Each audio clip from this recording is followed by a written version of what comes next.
यहाँ लोग हेलीकॉप्टर लेकर आते हैं क्योंकि यह एक दुर्गम और विशेष स्थान है जहाँ सामान्य वाहनों का प्रवेश सीमित है। इस स्थान पर एक सुव्यवस्थित हेलीपैड उपलब्ध है जो हेलीकॉप्टर से आने वाले आगंतुकों के लिए एक महत्वपूर्ण सुविधा प्रदान करता है।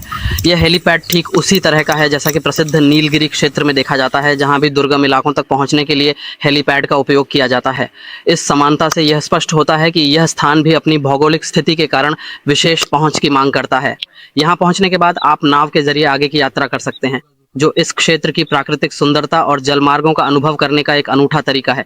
यह नाव यात्रा आपको आसपास के मनमोहक दृश्यों और शांत वातावरण का आनंद लेने का अवसर देगी। जैसा कि आप शायद जानते हैं, इस क्षेत्र में सबसे ऊंचा पर्वत स्थित है जो विशेष रूप से बांदरबन जिले में पड़ता है। यह पर्वत अपनी भव्यता और प्राकृतिक सौंदर्य के लिए जाना जाता है और यहाँ से आप उस पर्वत की ओर यात्रा कर सकते हैं। हमारी योजना है कि हम यहाँ से उस पर्वत की ओर प्रस्थान करेंगे और उसके आसपास के क्षेत्रों का अन्वेषण करेंगे। शाम के लगभग 4 बजे तक एक और महत्वपूर्ण बात है जिस पर ध्यान देना आवश्यक है। हम यह कहना चाहते हैं कि इस विशेष स्थान पर आने से पहले आपको निश्चित रूप से सेना या अन्य संबंधित सरकारी अधिकारियों से संपर्क करके पूरी जानकारी प्राप्त कर लेनी चाहिए। यह सुनिश्चित करना अत्यंत महत्वपूर्ण है कि पर्यटकों के लिए यह स्थान खुला है या नहीं, क्योंकि सुरक्षा और पहुंच के नियम समय समय पर बदल सकते हैं।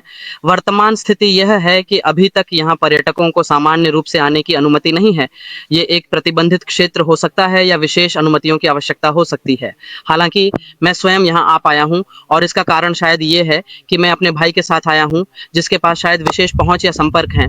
उसके माध्यम से और उसकी सहायता से हम यहां तक पहुंचने में सफल रहे हैं। लेकिन यह ध्यान रखना महत्वपूर्ण है कि अभी भी सामान्य गाड़ियां जैसे निजी कारें या टैक्सी यहां तक नहीं आ रही हैं। आप केवल बस के माध्यम से थांचे नामक स्थान तक पहुंच सकते हैं, जो इस क्षेत्र का एक प्रमुख प्रवेश बिंदु है। और वर्तमान में आप मोटरसाइकिल लेकर भी यहाँ नहीं आ सकते हैं, क्योंकि शायद सड़क की स्थिति